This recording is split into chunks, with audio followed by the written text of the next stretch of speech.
বিভেদ সৃষ্টি করার চেষ্টা করছে। আপনারা জানেন উচ্চশিক্ষা একটি আপেক্ষিক বিষয়, এখানে জ্ঞানের উৎপত্তি এবং বিকাশ শব্দটি সম্পৃক্ত থাকে। অত্যন্ত পরিতাপের বিষয়, বৃহত্তর শিক্ষা ক্যাডারের বিরুদ্ধে আমাদের কোনো অভিযোগ ছিল না এবং এখনো পর্যন্ত নেই।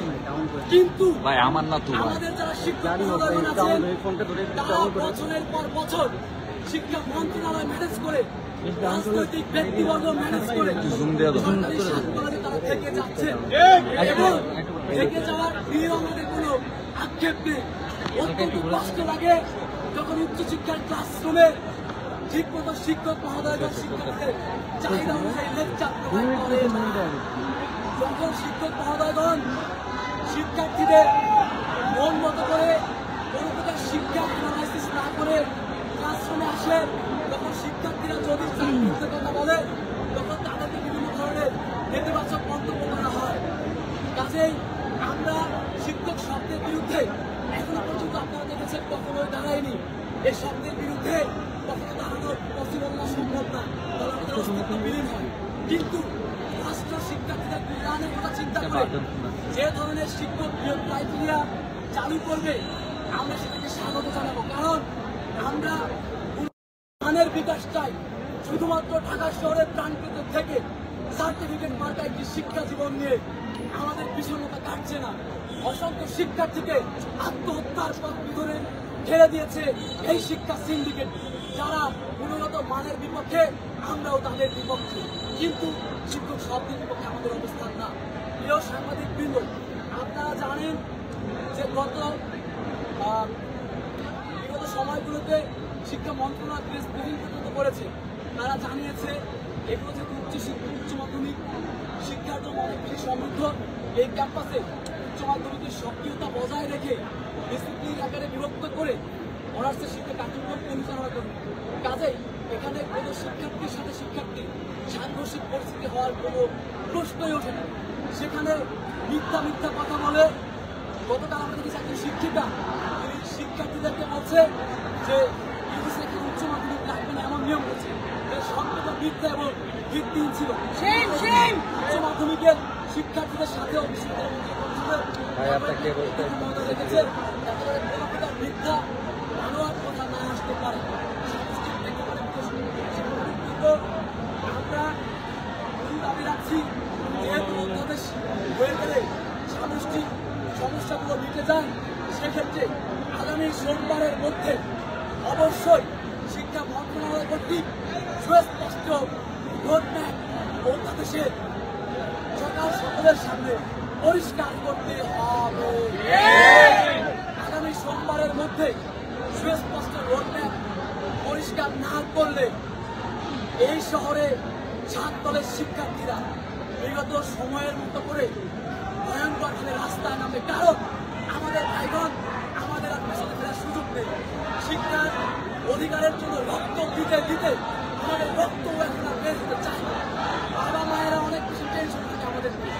কাজে চূড়ান্ত সমাধান অধ্যাদেশ এবং অধ্যাদেশের মাধ্যমে সবকিছু পরিষ্কার করতে হবে।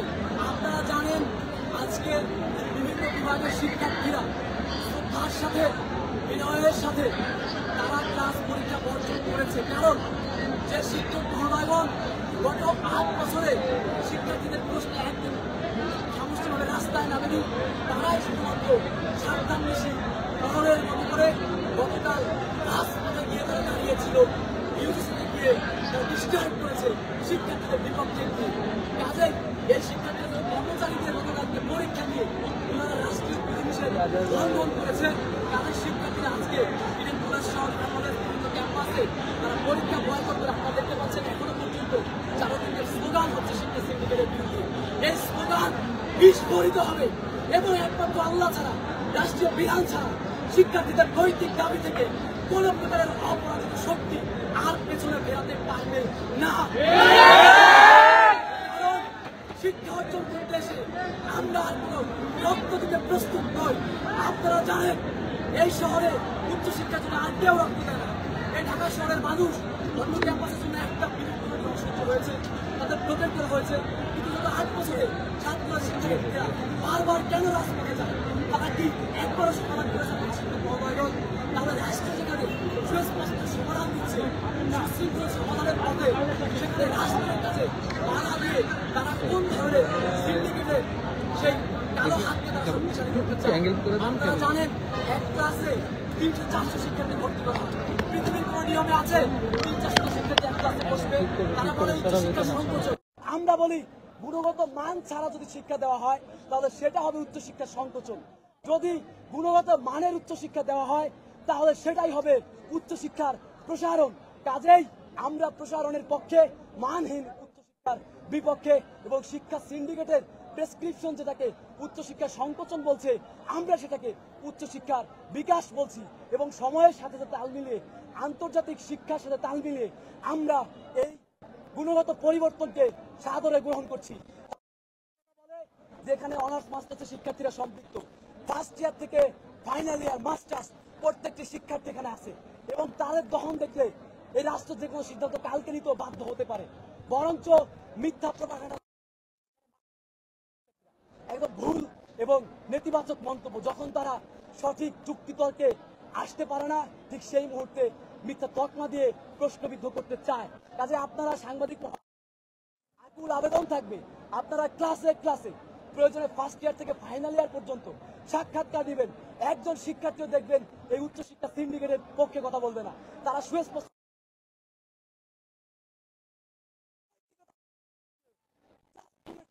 পড়ায় না, সিগনেচার দিয়ে চলে যায়। এটা কোনো শিক্ষার নিয়ম হতে পারে? আমরা চাচ্ছি গুণগত মানের পরিবর্তন। জনগণের ভ্যাট ট্যাক্সের মানুষের বেতন হয়, সরকারি অফিসারদের বেতন হয়। আমার শিক্ষক যখন বলে আমরা প্রথমে অফিসার, তখন কষ্ট লাগে তখন এই কথা ভেবে যে কিভাবে করে একজন শিক্ষক প্রথমে তাকে অফিসার শিক্ষক বলে। আমরা তো এখনো পর্যন্ত প্রাইমারি স্কুলের শিক্ষককে দেখলে মাথা নত করে থাকি। তারা আমাদের বিরুদ্ধে অবস্থান নিল, তাদের কাছে গিয়ে মাথা নত করেই কথা বলি। শিক্ষকদের মান তো আমরা সর্বোচ্চটুকু রাখছি, কিন্তু তারা কেন সিন্ডিকেট দ্বারা প্রভাবিত হয়ে শিক্ষার্থীদের বিরুদ্ধে মিথ্যা প্রপাগান্ডা ছড়াচ্ছে? আমরা এর তীব্র নিন্দা জানাই। উচ্চশিক্ষার প্রশ্নে আমাদের শিক্ষক মহোদয়কে এক এবং অভিন্ন থাকার আহ্বান জানাই।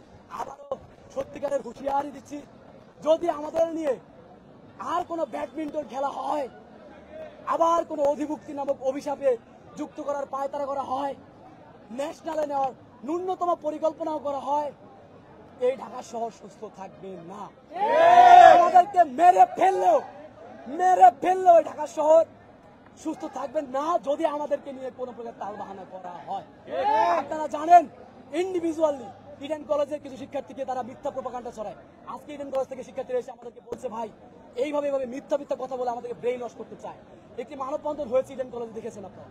শিক্ষকরা বলে তোমাদের শ্রেণীকক্ষের নাম্বার দিয়ে দেওয়া হবে, তোমার মানববন্ধনে যাও। শিক্ষার্থীরা এসে যখন থেকে সেন্ট্রালের বিরুদ্ধে মানববন্ধন, তারা সাথে সাথে মেসেজ করে, আমাদের কিছু সব ডকুমেন্টস আছে, কান্নাকাটি করছে যে ভাই বিশ্ববিদ্যালয়ের বিপক্ষে তারা দাঁড়াতে বলছে। এই ফুটেজ ব্যবহার করে তারা বিভিন্ন জায়গাতে কথা বলে, যেখানে নাকি আন্দোলনে সব শিক্ষার্থী নেই, প্রত্যক্ষ পরোক্ষভাবে এখানে সম্পৃক্ত।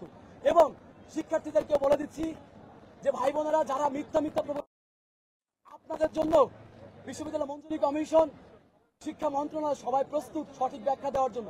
কিন্তু দেশকে অস্থিতিশীল করার জন্য তৃতীয় পক্ষের কোন প্রকার উস্কানিতে কোন শিক্ষার্থী যাতে করে আর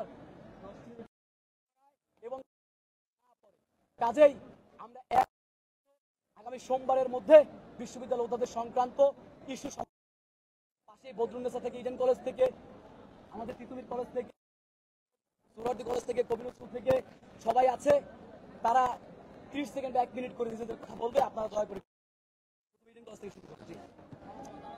আমি স্মৃতি আক্তার, ইডেন মহিলা কলেজ। ইতিমধ্যে আমাদের ইডেন কলেজে একটা মানববন্ধন হয়েছে। সেই মানববন্ধনটিকে ঘিরে আসলে যে সত্য মিথ্যা যে ধরনের কাহিনী ঘটছে, আমি একটু বলি যে মানববন্ধনটা হয়েছিল, সেই মানববন্ধন মেয়েদেরকে যে পরীক্ষা ছিল, পরীক্ষার হল থেকে তাদেরকে পরীক্ষায় পাশ করিয়ে দিব, তোমরা মানববন্ধনে যাও। কই এতদিন যখন আমরা আন্দোলন করলাম তখন তো তারা এই ধরনের কথা বলেনি। গতকালকে তারা ইউজিসিতে গিয়ে আন্দোলন করলো, কেন করলে সেই আন্দোলন শেষ মুহূর্তে এসে, যেখানে অধ্যাদেশ হয়ে যাচ্ছে, এখন তারা কেন এত ধরনের সমস্যা নিয়ে তারা কথা বলছে? এতদিন তো আমাদের এই 8টি বছর যে 7 কলেজ যে এত দুর্বিষহ অবস্থায় ছিল, তখন তো 7 কলেজের শিক্ষকরা রাস্তায় নেমে আসেনি, তখন তো তারা আমাদের সমস্যা নিয়ে কথা বলেনি। এখন তারা কেন ইউজিসিতে গিয়ে আন্দোলন করছে? আমাদের অধ্যাদেশের সময় এসে তারা ক্যাম্পাসগুলোতে শিক্ষার্থীদের বলছে তোমাদেরকে বিশ্ববিদ্যালয়ের অধিভুক্ত করছে, তোমাদের ন্যাশনালি দিয়ে যাবে, হবে না যে শেষমেশ শিক্ষার্থীদেরকে বলছে যে তোমাদের পরীক্ষায় পাশ করিয়ে দিব, তোমাদের নেক্সটে যদি কোনো আন্দোলনে দেখি তাহলে তোমাদের মার্ক করে করে ভাইবাতে তোমরা কিভাবে পাশ করো, তোমরা কিভাবে ইডেন কলেজ থেকে বের হও আমরা দেখে থাকবো। এই ধরনের শিক্ষকদেরকে আমরা সম্মান দিয়ে তাদের ক্লাসে যেতে পারবো, তাদের সেই ক্লাস করতে পারবো? আপনারাই বলেন, তারা কি কোনো শিক্ষা ক্যাডার হলো? তারা শিক্ষকের আগে তারা বলে আমরা অফিসার। তারা তাদের ভুলভাল তথ্য দিয়ে শিক্ষার্থীদের মধ্যে বিরোধপূর্ণ সব তৈরি করে তারা আন্দোলনে নামিয়ে দেয়। এর বিরুদ্ধে আমরা সোচ্চার থাকবো। এখন কথা বলবে বদরুন্নেসা কলেজ থেকে ইমো।